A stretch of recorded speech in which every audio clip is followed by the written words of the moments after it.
जल संसाधन क्या है? जल संसाधन क्या है ना? तो ध्यान रखिएगा बाबू। तो जल संसाधन से पहले संसाधन जानेंगे। संसाधन क्या है? तब मनुष्य के दैनिक जीवन में प्रयोग में होने वाली सभी वस्तु क्या कहलाती है? संसाधन। या पृथ्वी पर पाए जाने वाली सजीव या निर्जीव। पृथ्वी पर दो तरह के वस्तु है, या जिसके पास जीवन है या जिसके पास जीवन नहीं है। माने जिसके पास जीवन है, जिसके पास जीवन नहीं है। माने सजीव हो सकता है या निर्जीव हो सकता है, ठीक है ना। और जो मनुष्य अपने तकनीक के माध्यम से उन चीजों का अगर प्रयोग करता है अपने लिए, तो उसको क्या बोलेंगे?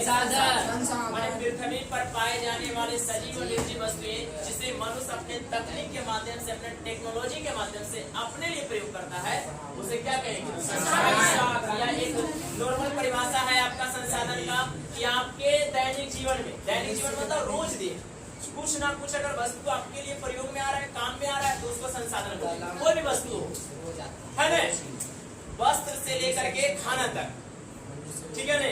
या आप रास्ते में आ रहे हैं, यहाँ से लेके कोचिंग तक आने में जो भी यूज में आ रहा है आपके लिए, सब क्या संसाधन। कॉपी किताब लेकर के आइएगा, बस से आइएगा या टेम्पो से आइएगा या टोटो से आइएगा, तो सब आपके लिए क्या है? संसाधन है कि नहीं?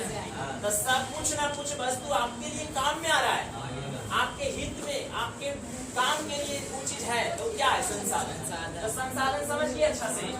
आप यहाँ पर समझेंगे जल संसाधन क्या है। तो जब मनुष्य जल अपने लिए प्रयोग करता है, जब मनुष्य जल अपने लिए प्रयोग करता है, तो उसे क्या कहेंगे? जल संसाधन। क्या कहेंगे? जल संसाधन। जल संसाधन। देखिए ये सब क्या है बाबू? जल संसाधन। क्या है जी? जल संसाधन। देख लीजिए डैम है, ये आपका जो है डैम है, ठीक है। ये आपका क्या है? जल है। ये आपका क्या है बताइए? जल है। जल है, बादल है, जल है।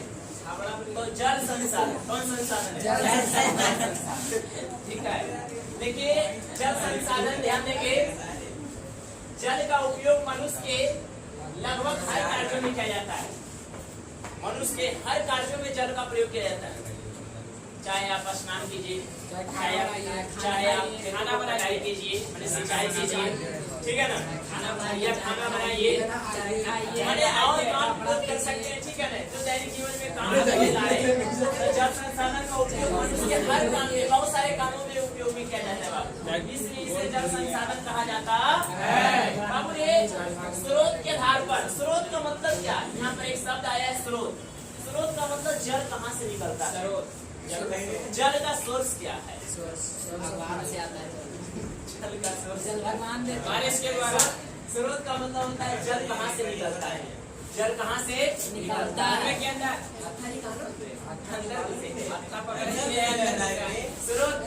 स्रोत का मतलब होता है बाबू जल कहाँ से निकलता है। जल कहाँ से निकलता है? जल जो है जहाँ से निकलता है उसके आधार पर जल को गए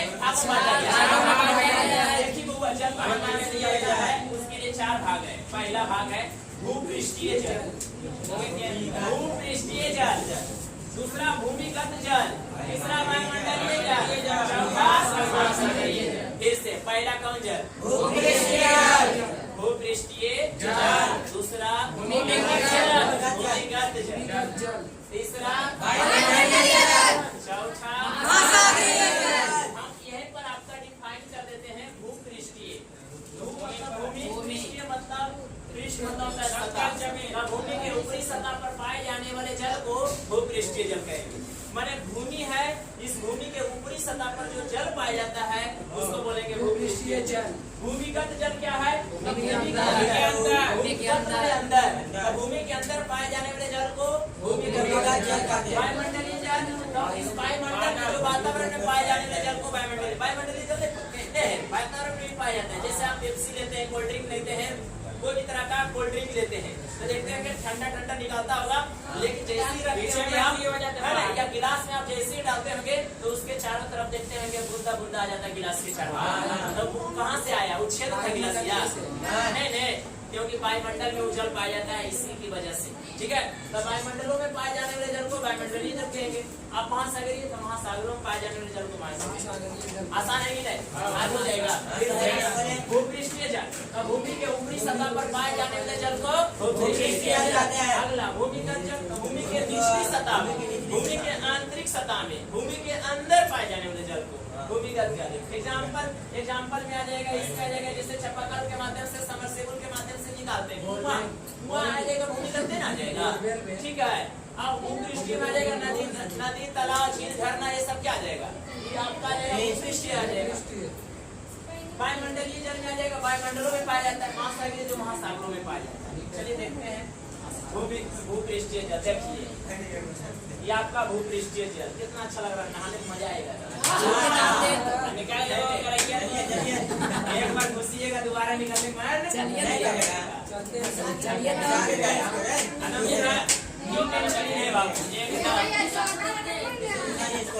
पूरा एकदम क्लियर है, पूरा क्लियर दिख रहा है, क्लीन है एकदम, क्लीन है, लग रहा है डुबकी लगा लेते हैं। अरे भूपृष्ठीय जल, भूपृष्ठीय जल देखिए पहले बताए नहीं बताए, भूमि के ऊपर के भूमि के नीचे, ऊपर के नीचे, ऊपर के नीचे, नीचे, अरे ऊपर नहीं, भूमि के सतह पर पाए जाने वाले जल को क्या कहेंगे? भूपृष्ठीय जल। जैसे नदी, तालाब, नहर, झील, झरना इत्यादि जल को क्या कहेंगे? भूपृष्ठीय। समझा गया है? भूमिगत जल देखिए पिक्चर लगता है, डालत पर जल को अरे ये आ गया भूमिगत जल। बताइए नीचे से निकाल लेके ऊपर से नीचे से गल रहा है नीचे से निकल रहा है, धक निकल रहा है, वही तो दिख रहा है। तब भूमिगत जल, तब भूमि के अंदर देखो निकाल है, भूमि के अंदर पाए जाने वाले जल को क्या कहेंगे? भूमिगत जल। इसे भौम जल कहेंगे। भौम माने भमाड़ा, अंदर पूरा भूमिगत। या इसी को क्या कहेंगे? मृदु जल। मृदु जल भी कर सकते हैं, माने भौम जल या मृदु जल, माने भूमि के अंदर से निकलेगा जल, उसको क्या कहेंगे? भूमिगत जल। समझा रहे हैं?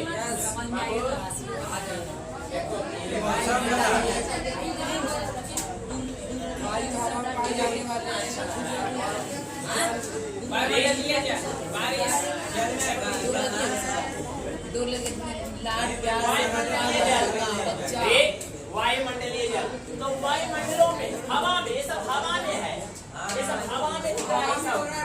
पहले तो वायुमंडल में बारिश से हो रहा है, लेकिन हवा जैसा पूरा ना, तो वायुमंडल में पाए जाने वाले जल को वायुमंडलीय जल